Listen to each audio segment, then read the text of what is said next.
Bem-vindos, nós somos o Instituto Contos Ancestrais e esse é o nosso podcast Tecendo Ideias.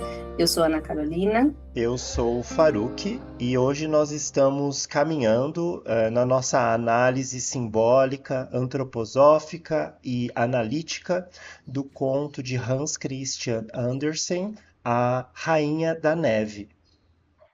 Hoje nós vamos falar da quinta história. Nós fizemos aí vários episódios até agora, nem toda a história deu um único episódio, alguns têm duas partes. A gente acha que hoje a gente vai fazer em uma parte só. Vamos lá então. A quinta história chama A Pequena Ladra e é um momento então que a Gerda ela vem do encontro com o príncipe e a princesa, né? Ela vem com os artefatos ali, né, da jornada do herói que ela recebeu, daquele momento de acolhida que ela teve lá.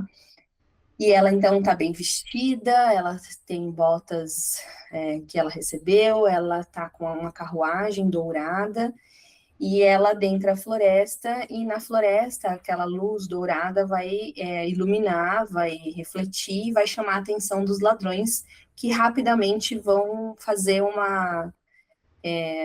uma emboscada e vão capturar ela ali naquele local, logo no começo da floresta.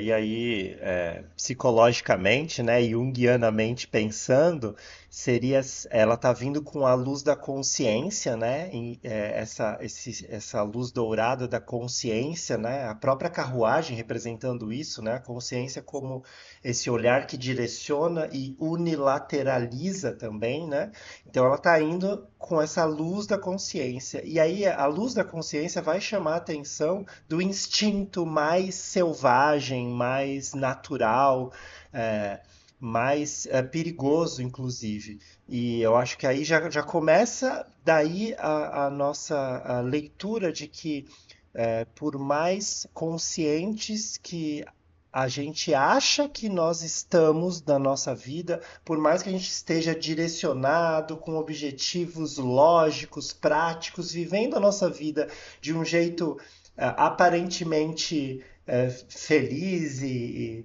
proveitoso, existe um lado da nossa psique, da totalidade de quem a gente é, que é instinto puro, que é que nos une, inclusive, como espécie humana aos animais também, né? Que nos une como parte da natureza. E esse lugar instintivo, ele é perigoso também. Esse lugar instintivo, ele vai ser atraído por essa consciência enquanto um contraponto de civilidade e civilização aí que ela vem trazendo, ela está revestida da civilização, mas ela está adentrando o espaço da não civilização. Aí, de novo, aqueles contrapontos que a gente coloca do palácio agora para a ruína do palácio. E aí, ao entrar nesse lugar, existe um embate, vai atrair esse selvagem. Esse selvagem não vai aceitar que essa civilização adentre o seu reino agora, o reino selvagem. A gente falou, né, no episódio anterior, também fez uma relação com o conto do Manauí, e aqui também, assim como lá no Manauí, ele está indo, ele conquistou, finalmente ele conseguiu aquilo que ele precisava, ele reuniu as forças, resistiu às tentações, está seguindo no caminho, e aí ele é atacado por um estranho, né, de preto, que quer roubar dele o segredo, né? Então, aqui também, quando está tudo pleno, né, completo, parece que chegou no ápice, atravessa, né, aquelas histórias, né, paralelas que estão acontecendo, atravessa o caminho dela e eles vêm num ataque muito visceral. Eles vão matar os criados, o cocheiro, vão roubar as coisas, e há uma mulher, a chefe é uma mulher, e a Ladra, ela começa a elogiar a Gerda, né? Ela fala, nossa, que gordinha, nossa, parece ter sido alimentada com castanhas, assim, vai estar uma delícia, que prato, né? E aí ela vai com a faca na direção da Gerda, e aí ela é atacada pela própria filha, a pequena Ladra, não permite que a mãe mate a Gerda, ela interfere ali. E não porque ela é boa e porque ela quer salvar a Gerda, mas porque ela quer mais um animalzinho para si, mais um pet, né? Ela vai contar, a gente vai ver que ela vai mostrar os animais dela para a Gerda, que ela vai reunindo, inclusive domesticados e selvagens, porque os selvagens ela vai prender mesmo, não tem problema. Domesticou, ótimo, não domesticou, a gente prende, né? E aí ela vai fazer essa afronta com a mãe, como ela é mimada, ela vai ser atendida. É E a muito Gerda legal. segue com eles para o castelo em ruínas, né? Que é um lugar feio, um lugar enevoado, um lugar sem conforto e com um monte de animais. Novamente aí o contraponto daquele lugar que ela estava na história 4, que é de luxo, né? De requinte, aonde lá dentro do palácio da história 4 do príncipe e da princesa, a gente tem a natureza sendo construída artificialmente, mas de uma forma muito requintada dentro do palácio. Então a gente tem a mímese da natureza dentro daquele palácio, feita pelas mãos humanas que transformam os elementos da natureza, né? O cristal, o ouro, a prata, as flores que são a cama. Aqui a gente vai ter o castelo em ruínas, que tá feio, tá decadente, então é uma parte sombria. Claramente aqui a gente pode fazer a analogia com a nossa sombra, né? Com o lado mais visceral, mais instintivo nesse contraponto, né? Não é que a sombra seja só isso, mas a sombra é também isso. E nessa história a gente está trabalhando com a civilização, a gente está trabalhando com as forças de aculturação, com as forças da lógica do cartesianismo, né, que vão deixando a gente frio e estagnado, e essa força da natureza, que também lá inicialmente é representado pela própria Rainha da Neve, quando ela vem no vento, carrega, cai, ela já é essa força da natureza. Entrando em ação, e agora a gente tem novamente a força da natureza aqui através desses humanos mais animalizados, mais instintivos, né?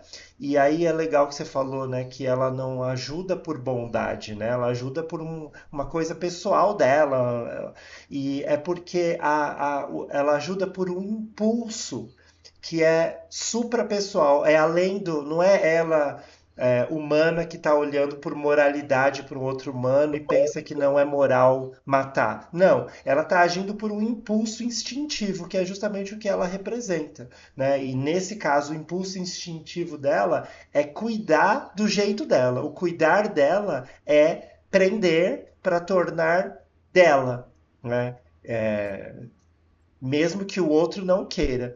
E aí, de novo, entrando em contato com o instinto, quando a gente é tomado pelo instinto, é tomado por um sentimento, por uma emoção mais visceral, a gente não tem controle sobre ela. Então, eu pensando nessa menina, na Pequena Ladra, como esse princípio gutural, instintivo, de emoção visceral, quando nós somos tomados por ele, nós não temos controle sobre ele, ele nos toma. Então, eu acho que aí tem essa analogia. Se ele quer nos tomar para si, contra a nossa vontade, ele nos toma e nos prende. E a gente vai pensando nesse contraponto, ela sai do ordenado para o instintivo, mas também para o caótico, né? Esse lugar é caótico, ele não tem. Antes tinha uma moral, né? Eles vão recompensar os pássaros. Aqui tem uma amoralidade, né? Uma coisa. É tudo meio banal, né? Então a gente pode falar dessas forças instintivas também do corpo astral, né? Que também é um conceito dentro da antroposofia, onde mora a impulsividade, esses desejos imediatos que você está falando, a violência, né? Eles chegam não só atacando e roubando, mas eles matam, né? E onde tem ausência mesmo de ética e moral, né? Eles não têm uma lei a ser seguida, né? É um lugar sem leis. E ela quando ela morde também a própria mãe, né, para defender a Gerda, a gente também pode pensar que é um rompimento, né, no processo de individualização, na antroposofia, a gente precisa romper com aquilo que a gente herda da nossa família, né, dos nossos pais. E ali pode ser um rompimento, né? Ela não simplesmente segue, ela rompe com a própria mãe, né? Ela ataca a própria mãe, ela morde a própria mãe para fazer diferente, né? Para agir de uma forma ou outra. Então também acho que tem uma simbologia legal. E tem, desculpa, sobre esse aspecto, para mim também, quando eles roubam tudo da Gerda, também é a mesma coisa. Ela está rompendo com todas as convenções que vêm da civilização, que é Uhum. tudo que ela traz. Ela traz praticamente a civilização com ela e a mais requintada de todas, que vai ser a menos apreciada por esses seres que vivem à margem. Então ela está entrando num lugar marginal onde tudo que ela traz da civilização não presta para eles no sentido, na simbologia que ela traz, né? Serve se eles despirem e usarem aquilo para fazer lucro, por exemplo. E eu acho que na hora que você fala deles virem com a violência e matarem, aí numa parte psicológica, a gente pode pensar que nós precisamos nos despir não só desses conceitos, mas de partes de nós que têm que ser arrancadas. Nesse embate com esse selvagem aqui, é de uma forma visceral, é de uma forma violenta. E às vezes o mundo faz isso, a vida faz isso com a gente. Arranca da gente verdades e constantes que param de pertencer a quem nós somos e param de definir quem a gente é como ego aí, né? Como consciência, de forma visceral, de forma violenta. A gente não tem escolha sobre aquilo, a gente simplesmente tem aquilo arrancado de nós de uma maneira violenta. Você falou e eu pensei assustador e pensei mulher esqueleto, né? Se você tenta fugir, não adianta você fugir, porque ela vai te perseguir, né? É um negócio que vai acontecer, não adianta, não tem como você escapar dessa etapa, né? É, conforme a gente ia, eu fui ler a descrição dela também aqui, ó. Ela não era mais alta do que a Gerda, mas era mais forte e tinha ombros mais largos, tinha a pele escura e os olhos bem pretos, quase tristes na expressão. E aí ela abraça a Gerda, né? Ela tem esse gesto, né, de passar o braço no pescoço, né, tanto da Gerda quanto dos outros animais. E diz: Vem, eles não vão te matar, a menos que você me deixe zangada. Mas eu acho que você deve ser uma princesa. E ela fala: Não, não sou. E aí a Gerda conta a história para ela, mas ela não se comove nesse primeiro momento com a história. Ela fala: Bom, mesmo que você me deixe zangada, eles não te matarão, porque eu mesma te matarei. Tipo assim, não tô nem aí para isso tudo que você contou, né? Bora lá. Então a Gerda tá vivendo esse lugar de estar sendo, de certa forma, protegida, né? Mas ameaçada. Ela tá sendo cuidada, mas ela tá sendo dominada, né? Então ela está nesse edge, assim, ela está na beira do abismo, né?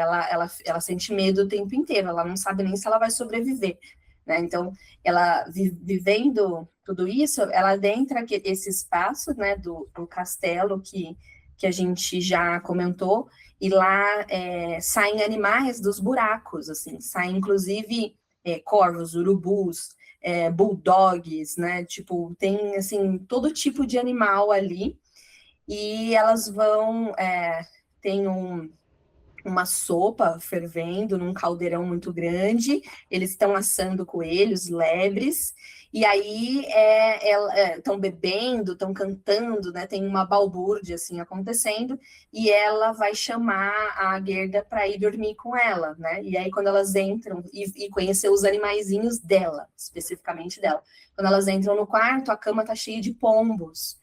E aí ela mostra que tem dois outros no alto. Aqueles dois, ela fala, aqueles que estão amarrados, eles são selvagens, eles são danadinhos, eles querem fugir, mas a gente segura eles aqui. E ela mostra a rena que também está presa, porque também aquela, se não vigiar, ela também foge. Os animaizinhos da cama se afastam e elas deitam, né? A Gerda, a pequena ladra, abraça ela com a faca na mão e dorme, né? Então, ela dorme abraçada com a faca. Ela está nesse lugar ainda em que o medo é constante. Ela também, de certa forma, tem um medo constante, porque ela precisa dormir com a faca na mão, né? E a Gerda não dorme, a Gerda não fecha os olhos, fica ali, passa a noite, e aí os animais começam a falar com ela. É, várias coisas ao longo aí desse pedaço. Primeiro, que porque na minha chave de interpretação, aí se eu estou fazendo analogia com o nosso, né, o nosso próprio desenvolvimento humano e processo de individuação. Então, por que que a menina diz para Gerda que eles não vão matá-lo, quem vai matá-lo sou eu mesma, quem vai matá-la sou eu mesma, né? Sou eu que vou ser responsável por te matar se precisar. Porque a menina representa o espelho da Gerda, ela é a sombra da Gerda, né? Ela é a criança selvagem versus essa criança da sociedade, essa menina que tem sonhos de casar, de ser princesa, né? Tanto é que ela acha que ela é uma princesa. E ela tá lá também para fazer a Gerda lembrar que ela não é uma princesa, né? A Gerda tem que contar duas vezes a história dela para convencer essa sombra da Gerda, esse espelho da Gerda de que ela não é uma princesa, na verdade, né? E também talvez para lembrar, existe muito de mim, menina selvagem, em você. Você também tem em você isso, então você tem que lembrar disso. Lembrar que você não é aquela princesa, aquele sonho ilusório lá da história anterior não é você também. E você também não é, na sua totalidade, essa criança selvagem, né?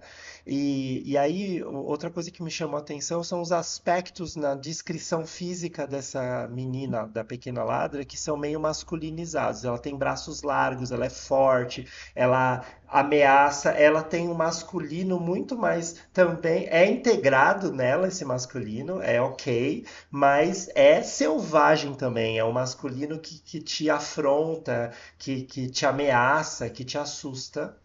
E outra coisa que chamou a atenção é se não vigiar, eles fogem. Então, por que que esses animais que são meio selvagens não estão totalmente domesticados? Por que que se soltar, se não vigiar e se não tiver preso, foge? Porque as nossas emoções são assim. A gente fica o tempo inteiro vigiando elas. Enquanto a gente está vigiando, elas não fogem. Mas quando a gente se e por isso que por isso que a gente tem que dormir com a faca na mão, porque se a gente está vivendo esse processo de uma forma que a gente tem que vigiar o tempo inteiro as nossas próprias emoções com medo delas fugirem, a gente só tem uma solução que é viver com medo delas, o medo que elas fujam. Então eu vou ter que estar com a faca na mão porque eu preciso acabar com elas a qualquer momento. Mas o segredo aí no processo de individuação também, né, é que não tem como conter totalmente a emoção, porque ela está. Se eu sou muito racional, eu estou com as minhas emoções na sombra. E se elas estão na sombra, elas vão tomar conta, vão tomar um vulto maior, que eu acho que é o que representa essa menina na parte da história, tomando um vulto maior do que é possível controlar. E aí talvez no final dessa história esteja a dica, né? Que no fim ela vai soltar uma eu fazendo analogia com a emoção, né? Uma das emoções presas vai ser solta, só que ela vai ser solta com um objetivo mais claro, ela vai ser solta de forma construtiva. Então, se eu utilizar a minha força dessa emoção de maneira construtiva, ela tem sim um propósito muito importante para o meu processo. Eu preciso dela na parte construtiva. O cuidado tem que ser para eu ficar nesse outro polo, onde eu estou prendendo ela o tempo inteiro e ela se soltar de forma destrutiva, que aí sim pode ir contra o meu processo de transformação, de individuação, de autoconhecimento. Boa. Eu vou repetir aqui, porque eu vou ler as palavras do livro, tá? É, é, ela puxa a Gerda para a cama. Então chegaram ali, ela puxa a Gerda para a cama e a Gerda fala para ela: "Você vai deixar a faca na cama?" E aí, amedrontada, ela fala. A menina responde: "Eu sempre durmo com a minha faca. Não dá para saber o que pode acontecer. Mas vamos ouvir de novo a sua história." Tipo assim. Tá tudo bem, vamos lá, vamos ouvir de novo. E é aqui que a Gerda conta a segunda vez. E é nesse momento que a menina adormece. Para a antroposofia, a gente tem um contato, né, com o mundo espiritual quando a gente dorme. E aí a gente costuma fazer o exercício, né, de levar algumas perguntas, algumas questões para serem resolvidas do outro lado, né, quando a gente dorme. A gente faz isso, retoma o que é preciso antes de dormir para que a noite cuide de algumas coisas para a gente, né, como se a gente pudesse resolver algumas coisas enquanto a gente está ali com aqueles vultos dos sonhos, né, como vinha ali no capítulo anterior. E acontece que quando ela acorda, coisas novas, posições novas ela vai ter diante do acontecido. Então, não só ela entrou em contato com a história por uma segunda vez, mas ela dormiu na sequência. Né? Então, a gente pode entender aqui que esse dormir dela, né, ele também ajudou que ela desse algum passo em relação a esse contato, essa conexão, esse vínculo que ela também está criando com a Gerda, né? E aí é nesse momento que os animais vão ouvir também a história, e aí eles também vão começar a falar, e aí eles vão falar que eles viram o Kai, que eles sabem que ele tá com a Rainha da Neve. E aí a Gerda começa a perguntar, eles começam a contar tudo que eles sabem. Quando a menina acorda, ela vai falar, eles me falaram isso. Daí ela fala, bom, eles foram para Lapônia, né? É esse o ponto que os animais vão trazer, os pombos selvagens vão falar, né? Que eles foram para Lapônia, que é a casa de verão, a tenda de verão da Rainha da Neve. E aí ela sente assim, ué, mas quem é que sabe, né? Como ir para Lapônia? Aí ela pergunta para Rena, e a Rena vai dizer, claro que sei, foi lá que eu nasci, foi lá que eu cresci, é o caminho, esse é o caminho que eu sei fazer. Então ela decide, mesmo contra a sua vontade, soltar a Rena, inclusive ela vai dizer isso para a Rena, falar, olha, eu não queria te soltar não, mas eu vou te... E aí faça o favor de entregar a menina, cuide da menina, leve a menina até lá. E aí novamente a gente vê que são os animais, é a própria natureza que revela o caminho para a Gerda. Já vinha acontecendo desde o momento que ela começou a aventura dela lá para o rio. E aí ela fala com as andorinhas, fala com o rio, depois os corvos e agora os animais aí selvagens. Agora mais selvagens, eu acho que cada vez mais, né? Lá nos corvos a gente tinha uma que estava domesticada e o outro que não. E agora nós temos os animais totalmente selvagens, que são agora é esse princípio que está movendo a ânima, a Gerda, né, em busca do seu encontro com o Animus, que é o Kai que está lá congelado, esperando ser descongelado pela ânima. Me lembra bastante da Vasalisa nesse ponto de dormir, né, de ter que dormir para coisas acontecerem, porque na Vasalisa ela dorme para a boneca atuar, ou seja, para o inconsciente atuar. E aqui também ela acaba caindo no sono para depois coisas acontecerem quando você acorda. É de novo esse inconsciente que está atuando. E na hora que você me diz que está indo para o sono, né? Na verdade, está indo para o inconsciente. Eu estou levando para o resto da minha totalidade atuar, porque a consciência é só uma luzinha que aponta diante de um mar gigantesco do inconsciente que compõe quem a gente é. A gente é muito mais, a parte da gente é muito mais inconsciente do que consciente. Então, precisa ter esse momento de levada para o inconsciente para depois trazer de volta para a consciência, né? Antes da gente acordar e dar o próximo passo, um detalhe aqui em contraponto também com o conto anterior, lá ela dorme, o príncipe cede a cama para ela dormir. Ela dorme no lírio vermelho, né? Ela descansa ali, ela acorda renovada ali. E aqui ela não dorme, mas ela passa passa a noite nessa cama, nesse leito, né?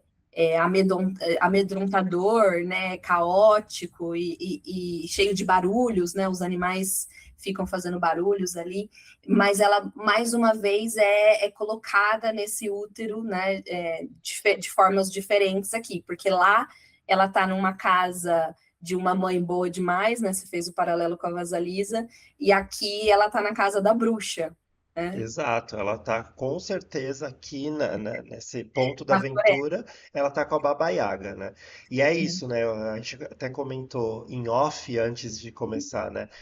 Da mesma forma que a Vasalisa, a Baba Yaga não quer dar para Vasalisa o que ela veio buscar. A todo momento, a Vasalisa está correndo perigo de ser comida pela Baba Yaga. A mesma coisa aqui. E no final a Baba Yaga também acaba meio que contra a vontade, falando: vai embora, já deu aqui, leva a caveira flamejante, que é parte do conhecimento, da sabedoria e do poder que mora com a Baba Yaga, mas não é a Baba Yaga em si, não vai liberar tudo, vai liberar uma caveira e você vai já é suficiente. Aqui também, eu não, meio que a contragosto eu vou te liberar a rena, que é o que você precisa agora para essa jornada. É como se você tivesse feito um mergulho nos instintos e nas emoções e você precisa dessa específica. Essa você pode levar, o resto fica, você não dá conta de tudo. Tem uma redenção não só, né, para a Gerda, mas em relação a esse personagem que age com ela, né, assim como não só para a Vasalisa, mas para Baba Yaga, mas não é aquela redenção idealizada, né, não é eu aprendi a ser boa, um discurso moral, inclusive não tem nenhuma fala, né, não tem, né, a boneca diz para a Vasalisa, não fale, vamos embora, né, ela quer agradecer, ela quer, mas ela fala, não, vamos embora, porque não tem esse momento, essa coisa idealizada, né? É no gesto mesmo, é no ato da entrega que a gente percebe que há, de certa forma, uma redenção, mas é uma coisa não moralizada, é um ato não moralizado, é um ato é, de justiça. Ela está sendo somente justa, né? Ela não está fazendo, ela não é nem boa nem ruim nesse Porque a momento. natureza não é justa, a natureza não age por moralidade, ela age num equilíbrio e às vezes o que a gente vê acontecendo no mundo natural não é justo nos nossos olhos moralizantes, né? Se a gente pudesse impedir que o leão comesse aquele filhote de elefante, a gente impediria. Mas para a natureza tá acontecendo a lei dela, né? Ele conseguiu caçar e aquele elefantinho não vai crescer.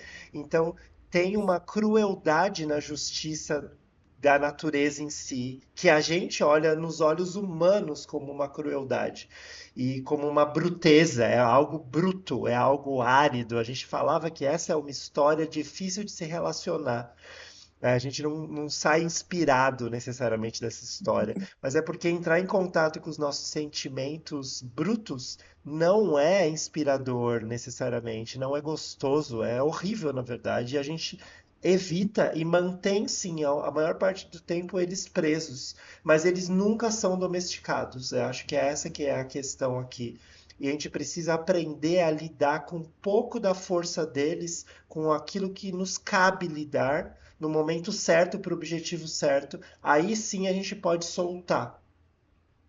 Bom, quando antes da gente seguir para Lapônia, a pequena ladra vai dizer: olha, os ladrões já saíram, a minha mãe está dormindo e ela está muito embriagada e ela não vai acordar. Daqui a pouco ela vai beber o resto daquela garrafa e aí ela não vai acordar mais. E aí ela se coloca até num estado de aguentar, segurar, né? Como aquele num conto de fada, ou numa narrativa de aventura, melhor dizendo, fantástica, onde os heróis estão escapando em grupo, e aí um se sacrifica, né, fica para trás para que os outros partam, né, nesse momento ali, ela vai fazer a mesma coisa, ela vai se colocar em sacrifício com a mãe, né, para impedir que a mãe não permita a saída da guerra. Então elas vão tramar tudo isso, o momento certo, o momento exato, ela se coloca ali, e aí a Gerda vai sair com a Rena salta de alegria, né, de poder ganhar sua liberdade, poder ir para casa, e a Gerda vai derramar lágrimas de alegria também. Em contraposição, quando ela estava saindo lá da quarta história, né, da história anterior, ela derrama lágrimas de tristeza, a despedida é triste, E, ao mesmo tempo, a reflexão que ela faz é assim, nossa, como as pessoas são boas, como os pássaros são bons, né? E aí ela é atravessada por pessoas não boas, né? E por uma situação muito, muito complexa, e que no fim vai fazê-la derramar lágrimas de alegrias, porque ela continua no caminho. A menina, inclusive, devolve as botas dela, mas não as luvas. Ela gosta muito das luvas, ela pega para ela e ela fala: bom, mas você não pode ir sem, né? Então leva as luvas da minha mãe, que elas são grandes o suficiente e vão cobrir até os seus cotovelos, né? E aí ela parte com a Rena para Lapônia. Mas olha que interessante, né?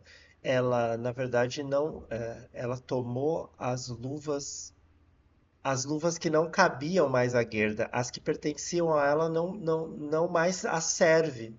Mas ela precisava de luvas, só que são luvas maiores que cobrem até o cotovelo agora e pertenciam à mãe, não é nem a ela.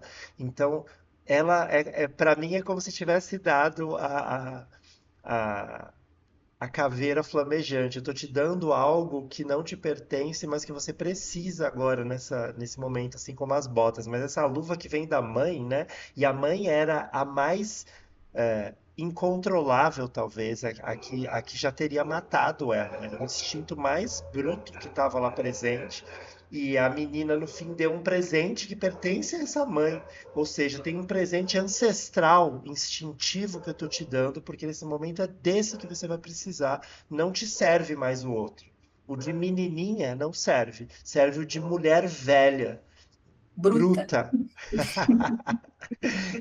E é esse que você vai precisar. As suas mãos, o seu fazer, eu acho que liga, né, essa parte da antroposofia, precisa agora de uma ancestralidade bruta, é, basilar, mais profunda. Em raiz, né? É, E aí, assim, ela vem também, ela vinha com as ferramentas que ela precisava para chegar até aqui. E agora ela precisa de outras ferramentas para ir para a próxima etapa, e né? ela é Então, despida de excessos. isso, exato.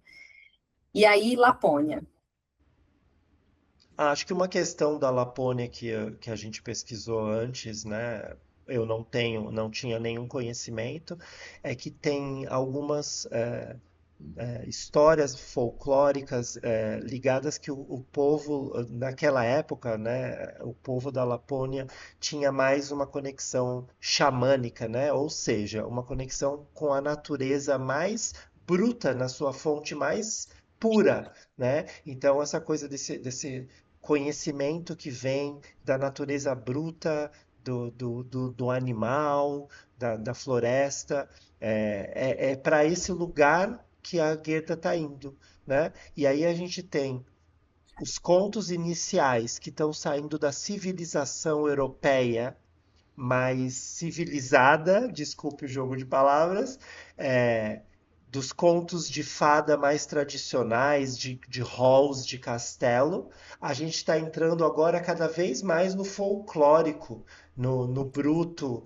no natural, né? Então agora a gente está entrando nos contos que estão mais dentro do universo do povo mesmo, das forças da natureza, e se distanciando desse lugar mais ilusório aí dos halls do castelo e da princesa. E ela está indo ao norte, né? Sempre ao norte. Eu acho que Cada isso vez mais, né? é E eu relevante. queria fazer só um comentário. Se a casa de verão, de veraneio, da Rainha da Neve é na Lapônia, que é cada vez mais ao norte e com certeza cada vez mais frio, imagina só o castelo dela. Por isso que diz, o castelo nem é lá. O castelo é no coração do frio, o castelo dela. No Polo Norte. Ó, quando ela sai também, ela leva comida, a menina dá comida para ela. E lá atrás também a gente não comentou, eles também deram comida. Ela está na carruagem, né, no quarto conto, o interior da carruagem era revestido de biscoitos açucarados e os assentos eram recheados com frutas e pães doce, tudo açucarado, tudo, né, gostoso. E aqui ela sai com a Rena começa a comentar da aurora boreal já, né, na corrida, elas começam a ver, aí ela diz, Olha, aquelas são as velhas luzes da minha aurora boreal, disse a rena. Veja como brilham. E continuou correndo mais rápido que nunca, de noite e de dia. Os pães eram comidos e todo o pedaço de presunto foi comido. E então elas chegaram à Lapônia. Então ela come pão e presunto, né? Uma comida bem menos requintada, mais basilar, né? Mais é, Bruta novamente. né? E E antes o açucarado liga a uma coisa meio romântica também, que a gente tinha na história anterior, né? Tudo era sobre príncipes, princesas e o romance era, ela estava encontrando o par lá no príncipe, projetado no príncipe, é o par dela. Ela estava se colocando como uma princesa, porque ela achava que o par dela estava no príncipe. Ela tinha certeza que o Kai era o príncipe. E aí, nessa história, a menina natural, pequena. né, a pequena ladra, ela faz ela contar duas vezes a história para ela reforçar para ela mesma que ela não era a princesa. Uhum. Boa. E aí é o encontro com a sombra, como você falou, né? Lá ela estava na projeção do outro, né, para fora, e aqui ela precisa encarar ela mesma, né, esse lado mais visceral dela mesma para conseguir dar o próximo passo. Muito bom. Sim. E aí a É gente isso. termina a história por aí, chegando na Lapônia, né? E acho que dá para a gente trazer um pouco mais dessa cultura para a próxima história, um pouco mais dessa parte Ah, folclórica, sim. Vai entrar bastante. cultural, geográfica, porque a gente está adentrando os reinos da Rainha da Neve cada vez mais ao norte, né? E o que significa isso para nossa alma, né? O quão preparada tem que estar a ânima nesse processo que ela está fazendo aqui para conseguir chegar no coração gelado da rainha e derreter lá dentro. Então, entrar no coração gélido e conseguir ter força suficiente em si para derreter e trazer de volta a contraparte que foi raptada de si, ou, como a gente também já colocou, que está sendo lá mantida para não se corromper ainda mais. Né? A gente Uhum. falou também disso. Ele recebeu um fragmento e o fragmento ia cada vez mais corromper quem ele é. E ele está congelado, ele está parado lá, e aquele fragmento não está continuando a corrompê-lo. Então talvez esteja sendo salvo também, né? Esteja sendo mantido seguro para ser salvo. É, é a mesma coisa em palavras antroposóficas, a gente está em busca de um processo de humanização, né? A gente está se tornando na caminhada mais humanos, né? Se conectando com a gente mesmo, né? Com essa essência do que a gente é. É uma busca. Essa narrativa é contada no ensino fundamental, né? Nas escolas Waldorf que os professores escolhem, né? Querem contar, claro, não é uma obrigação, mas ela é uma das narrativas indicadas, assim, para se contar no ensino fundamental 1. E às vezes essa é a narrativa que a nossa alma está ansiando por contar, ou ela está contando sem a gente perceber. Essa é uma das formas de se conectar com os contos, com as narrativas, com os contos de fada.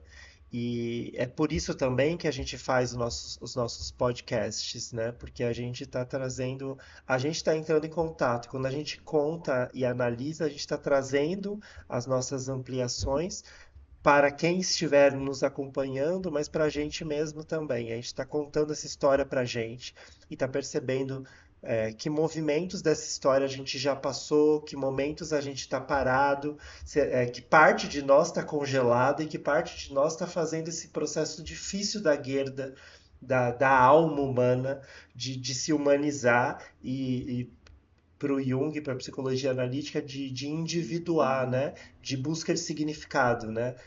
A individuação é o grande mito da busca do significado, né? Da busca da integralidade, de ser mais inteiro, de ser mais verdadeiro, de ser quem a gente é e não de ser quem a gente nasceu e ensinaram que a gente era. O conceito final é o mesmo, né, dentro da antroposofia. Muito bom, está sendo interessante fazer essa jornada, está sendo pessoalmente interessante para mim fazer essa jornada com você e fazer essas análises, esses estudos, né, e as nossas trocas, não só o que a gente traz aqui para a gravação, mas tudo que a gente vai trocando aqui. E aí a gente vai pedir para vocês comentarem, né, eu acho que principalmente. Curtir, acompanhar é o básico, é o essencial para a gente continuar fazendo esse trabalho, mas os comentários podem ajudar a gente a desenrolar, a desdobrar ainda mais, a amplificar mais essas imagens, a encontrar outras narrativas que colocam a gente nessa toada. E para fechar, assim, eu queria uma reflexão, assim, que eu acho que me fica dessa menina, que foi todo um processo se relacionar com ela, e que nem toda alma precisa ser ensinada a amar, no sentido, assim, de precisa passar por esse processo, mas algumas só precisam ser encontradas, né? Algumas só precisam ser tocadas por uma história, né? Nem todo mundo precisa de todo o requinte, de todo... Às vezes só precisa desse pequeno impulso para que as coisas aconteçam, né? Então, o toque de uma história pode fazer muita diferença. E faz, a gente sempre fala pela antroposofia que a Ana traz do alimento anímico, né? E na psicologia analítica essa conta a história humana de quem nós somos nesse processo de se tornarmos um inteiro e um verdadeiro. Então, acho que é isso, alimenta, falar, contar, ouvir, analisar, alimenta. E espero que a gente tenha alimentado um pouquinho mais quem nos ouve hoje com essa história. E até a próxima. Até a próxima. Tchau. Tchau.